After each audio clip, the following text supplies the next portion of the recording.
10 மொழி தான் உலகத்தில். அதில் மிகவும் தொன்மையான மொழியாக வரையறுக்கப்படுறது எது தெரியுங்களா? 6 மொழி தான் மிகவும் பழமையான மொழி. முதல் வந்து பார்த்தீங்கன்னா கிரேக்க மொழி, இரண்டாவது வந்து பார்த்தீங்கன்னா லத்தீன் மொழி, மூன்றாவது ஹீப்ரு மொழி, நான்காவது சீன மொழி, ஐந்தாவது சமஸ்கிருதம், ஆறாவது தமிழ். ஆறாவதாக ஏன் தமிழை சொல்கின்றேன் என்று தெரியுங்களா? முதல்ல இருக்கிற கிரேக்க மொழி நடைமுறையில் கிடையாது, லத்தீன் மொழியும் கிடையாது. ஹீப்ரு மொழி விவிலியம்ன்ற ஒரு புத்தகத்தை பைபிளை எழுதுகின்ற காரணத்தினால் அந்த மொழியை வந்து மீண்டும் அதை வந்து அப்டேட் பண்ணுறாங்க, அதனால் அதுவும் கிடையாது. அதுக்கு அடுத்து பார்த்தீங்கன்னா சீன மொழி. சீன மொழி வந்து பட வடிவில் இருக்கும், அந்த மொழியை வந்து எளிதில் படிக்க முடியாது. சமஸ்கிருதம் உங்களுக்கே தெரியும், அது வந்து பேச்சு மொழி கிடையாது, எழுத்து மொழி தான், பேச முடியாது. சமஸ்கிருதம் யாரும் பேச முடியாது, ஸோ அதுவும் கிடையாது. ஆனால் தமிழ் மொழி மட்டும்தான் இன்றைக்கும் என்றைக்கும் இளமையோடும் பொலிவோடும் இருக்கின்ற ஒரே மொழி நம்முடைய தமிழ் மொழி மட்டும்தான்.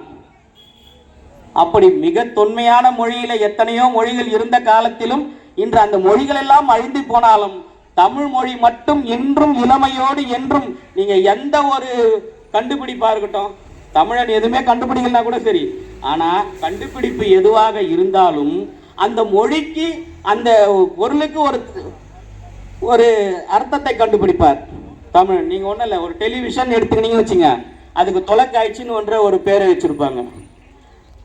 ஒரு ரேடியோ எடுத்துக்கிட்டீங்கன்னா வானொலி. இப்படி எல்லாத்துக்குமே புதுமை அடைந்து கொண்டே போகிற மொழி நம்முடைய மொழி. தமிழ் வந்து பார்த்தீங்கன்னா திட்டினாலும் அழகுதாங்க தமிழ் மொழி மட்டும். பேசினாலும் அழகு, திட்டினாலும் அழகு. திட்டினா அழகா? எப்படி திட்டினா அழகுனா? திட்டினா நம்ம கோவம் தானே வரும், திட்டினா எப்படி அழகு அப்படின்றீங்க? ஒன்றும் இல்லை, ஒரு சபையில் ஔவையார் போகிறாரு. அந்த சபையில் நிறைய புலவர்கள்லாம் உட்காந்துட்டு இருக்காங்க.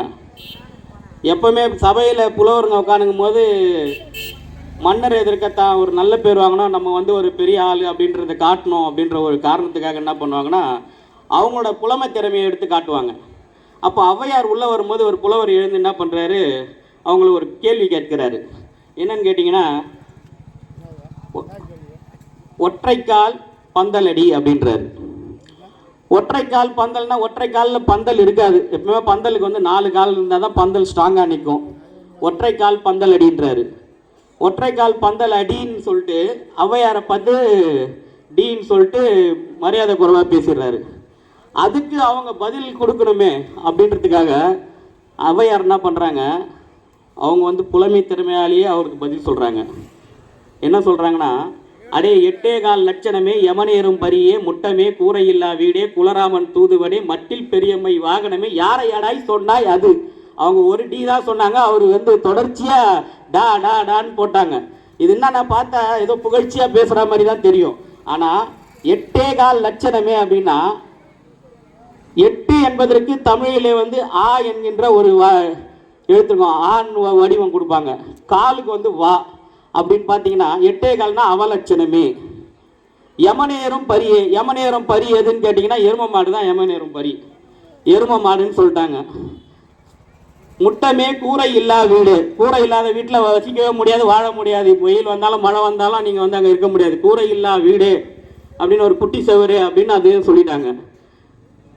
குலராமன் தூதுவனே, குலராமனோட தூதுவன் யாரு? குரங்கு. குலராமன் தூதுவனே. மட்டில் பெரியம்மை வாகனமே அப்படின்றாங்க. மட்டில் பெரியம்மைனா யாருன்னு கேட்டிங்கன்னா மூதேவியை தான் மட்டில் பெரியம்மைன்னுவாங்க. பெரியம்மை, மட்டில்ன்றது வந்து கழுதன்னு சொல்லிட்டாங்க. அதாவது பாருங்க, திட்டும் போதே அவங்கள என்னென்ன சொல்லிட்டாங்க பாருங்க, குரங்கு, எருமை, குட்டி சவரு எல்லாமே சொல்லி இதுக்கு இடையிலேயே வந்து டா டா டா டான்னு சொல்லிட்டு வாடா போடான்னு பேசிட்டாங்க. அவர் ஒரே ஒரு டி தான் சொன்னார்.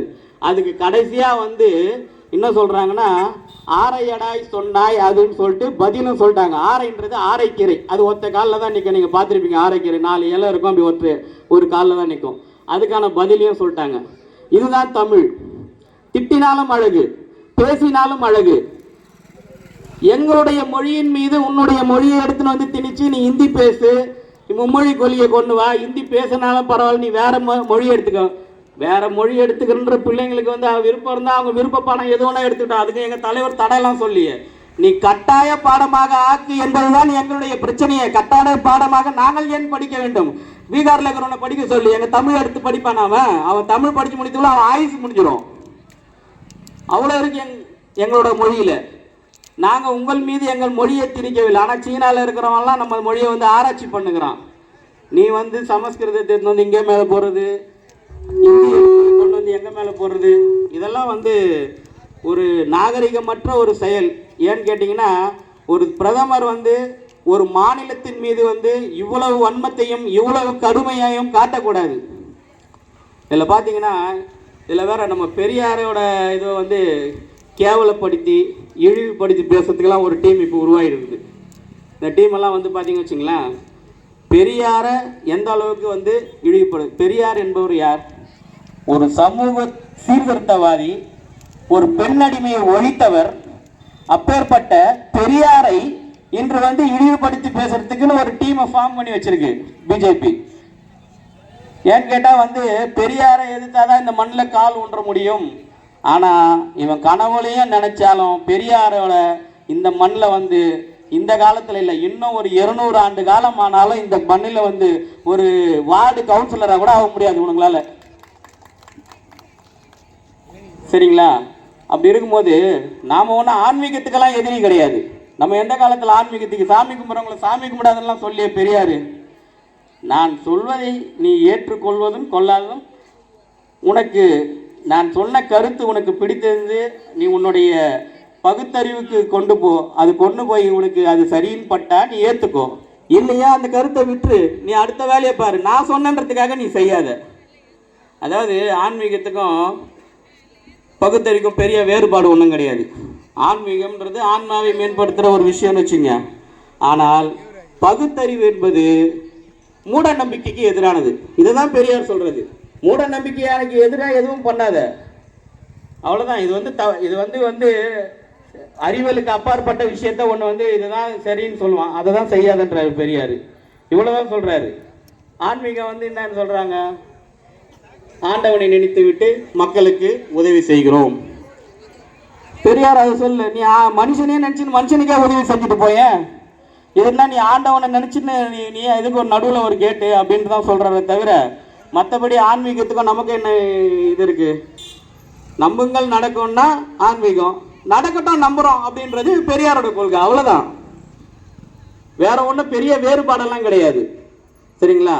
ஸோ இதனால வந்து பார்த்தீங்கன்னு வச்சுங்க, நம்முடைய திட்டங்களையும் செயல்பாடுகளையும் இந்த நாட்டிலே எத்தனையோ திட்டங்களை எல்லாம் நிறைவேற்றி இன்றைக்கு பார்த்தீங்கன்னு வச்சுங்க, நம்முடைய தலைவரோட திட்டத்தெல்லாம் பார்த்தீங்கன்னா இன்றைக்கி நீங்கள் ஒரு பட்டியலே போட்டு நம்ம இதை வாசிச்சா இந்த ஒரு மேடை போதாது இது பேசுகிறதுக்கு.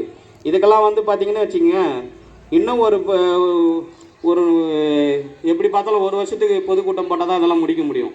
அதாவது பார்த்தீங்கன்னா 9.6% என்கின்ற உச்சத்தை அடைந்த பொருளாதார வளர்ச்சியில் இந்தியாவிலே முதலிடம் நம்ம தான். ஒன்றிய அரசின் முதலிடம். தொழிற்சாலைகளில் பெண் தொழிலாளர்கள் பங்கேற்பில் 67% என்ற விழுக்காடுடன் முதலிடம். ஏற்றுமதி தயார் நிலை குறியீட்டில் முதலிடம்.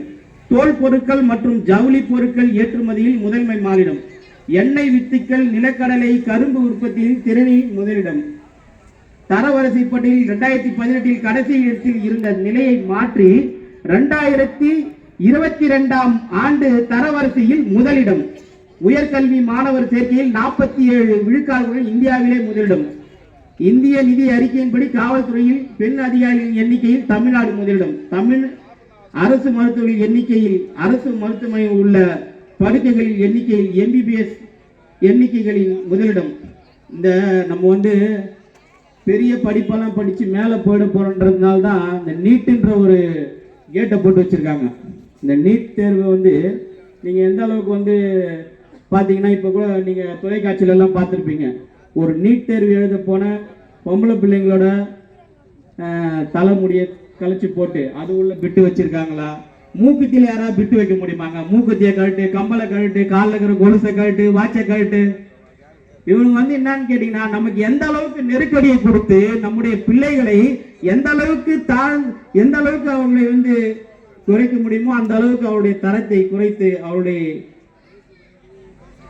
ஒரு வளர்ச்சி அடைந்த தமிழகத்தை எப்படியாவது இவர்கள் வந்து கீழே 40 எடுத்து இந்த பாராளுமன்றத்தில் 100% வெற்றி பெற்றோமோ அதே போல் வருகின்ற சட்டமன்ற தேர்தலிலும் நாம் 100% பெற்று வெற்றி வாய்ச்சூடி நம் தளபதியை மீண்டும் முதலமைச்சராக்கி இந்த நாட்டை வளர்ச்சி பாதையிலே கொண்டு செல்வோம் என்பதிலே நமக்கு எந்த ஒரு இதுவான அடுத்த கட்ட மனநிலையும் இல்லாமல் உழைப்போம் உழைப்போம் உழைப்போம் என்று சொல்லி வாய்ப்புக்கு நன்றி கூறி விடைபெற்றுக் கொள்கிறேன். நன்றி, வணக்கம்.